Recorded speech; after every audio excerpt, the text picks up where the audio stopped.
दोस्तों, प्रियंका गांधी ने मंच से मोदी सरकार की पोल खोल दी। पोल खोलते हुए बताया कि अगर ये तीन लोग मोदी सरकार की मदद ना करें तो भाजपा की सरकार किसी भी राज्य में नहीं बन सकती, भाजपा की सरकार केंद्र में वापस नहीं आ सकती।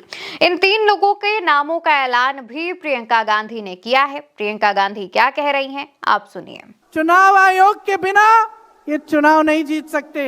और याद रखिए, चुनाव आयोग के जो मुख्य जो तीन अधिकारी हैं उनके नाम आप याद रखिए, कभी मत भूलिए इनके नाम, क्योंकि ये आज हम हमारे लोकतंत्र पर वार कर रहे हैं।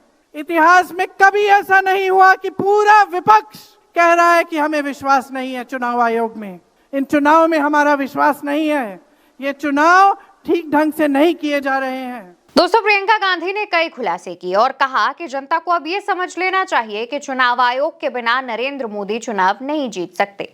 इसके बाद उन्होंने चुनाव अधिकारियों का मंच से नाम लिया और जनता से भी कहा कि आप भी इन नाम को दोहराइए। ज्ञानेश कुमार, सुखबीर सिंह सांधू और विवेक जोशी, मेरे साथ बोलिए। ज्ञानेश कुमार, सुखबीर सिंह सांधू, विवेक जोशी।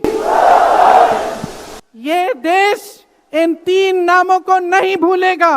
दोस्तों, विपक्ष काफी समय से चुनाव आयोग के अधिकारियों को भाजपा का करीबी बताता रहा है। राहुल गांधी, सोनिया गांधी और खड़गे समेत पूरे विपक्ष ने चुनाव आयोग को भाजपा की कठपुतली बताया है।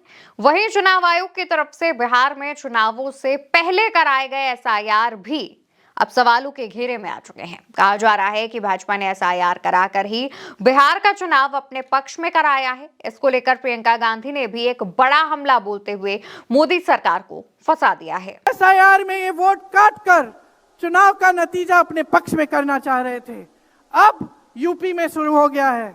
3 करोड़ नाम काटे गए हैं यूपी में। कितना योग्य है ये चुनाव आयोग भाजपा के लिए। प्रियंका गांधी कहती हैं कि मोदी सरकार चुनाव आयोग को बचाने की चाहे कितनी भी कोशिश कर ले, लेकिन एक दिन इन्हें देश को जवाब देना होगा। प्रियंका यही नहीं रुकती हैं, वो मोदी और शाह पर जमकर निशाना साधते हुए ये भी कहती हैं कि संसद में जब राहुल गांधी ने एसआईआर वोट चोरी का मुद्दा उठाया तो मोदी सरकार नहीं मानी। सरकार ने चर्चा की तो वंदे मातरम के मुद्दे पर।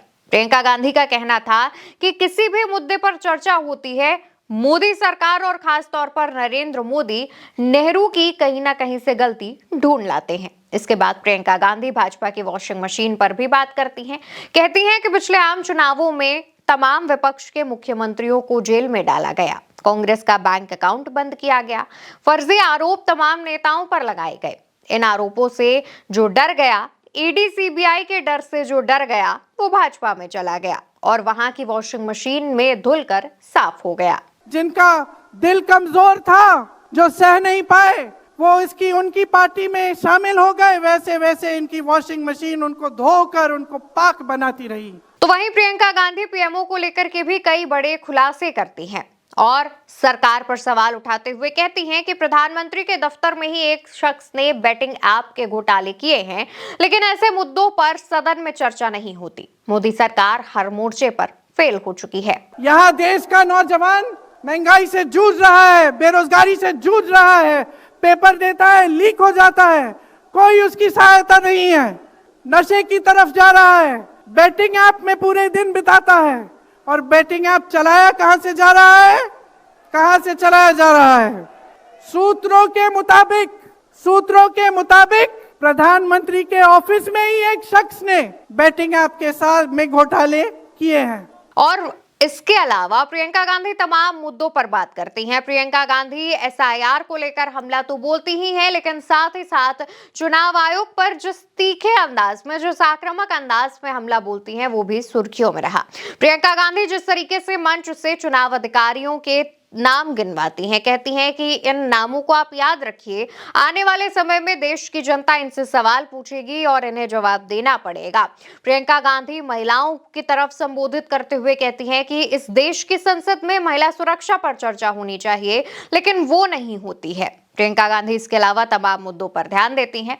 लेकिन गौर करने वाली दोस्तों बात ये रही, इस पूरे जो रैली हुई थी, ये जो पूरा आयोजन हुआ था, इसमें प्रियंका गांधी से जुड़े मुद्दे पर एक बात गौर करने वाली है। प्रियंका गांधी हूबहू अपनी दादी इंदिरा गांधी जैसी नजर आ रही थी। प्रियंका ने एक अटायर पहन रखा था, उनकी दादी भी आमतौर पर आपको साड़ी में दिखती थी। प्रियंका ने भी वैसी ही साड़ी पहन रखी थी, ऊपर से एक स्वेटर कैरी कर रखा था, कान में बेहद छोटे से टॉप्स पहने थे। लेकिन प्रियंका का जो पूरा लुक नजर आ रहा था वो उनकी दादी जैसा ही था। जैसे प्रियंका गांधी की जो दादी हैं इंदिरा गांधी, उनके कुछ कुछ बाल सफेद और कुछ कुछ काले थे, वैसा ही अंदाज प्रियंका का भी नजर आया। प्रियंका के कुछ कुछ बाल सफेद और कुछ कुछ काले दिख रहे थे। ऐसे में जब प्रियंका गांधी मंच पर आती हैं तो कांग्रेस के तमाम जो नेता हैं, कार्यकर्ता हैं, वो प्रियंका में इंदिरा गांधी की छवि देखने लगते हैं।